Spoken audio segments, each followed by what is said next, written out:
এই মানুষটা বুঝতেই পারেনি একটা ছোট্ট ফ্যারেট কিনে সে আসলে ভালোবাসার দুই সঙ্গীকে আলাদা করে ফেলেছে। বাড়িতে আনার পর থেকেই ছোট্ট ফ্যারেটটা ভীষণ রেগেছিল।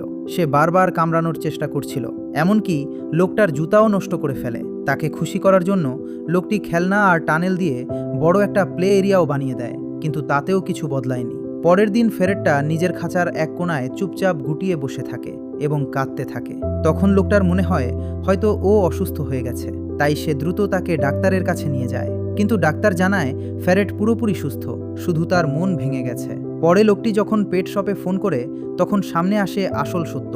জানা যায় ফ্যারেটটিকে তার সঙ্গীর কাছ থেকে আলাদা করে বিক্রি করা হয়েছিল, আর তার মেয়ে সঙ্গীটিকে আগেই অন্য একজন কিনে নিয়ে গিয়েছিল। এরপর লোকটি হাল ছাড়েনি। অনেক খোঁজাখুঁজির পর সে নতুন মালিকের সঙ্গে যোগাযোগ করে, আর যখন দুই ফ্যারেট আবার একে অপরের সামনে আসে তখন তাদের আনন্দ সত্যিই দেখার মতো ছিল।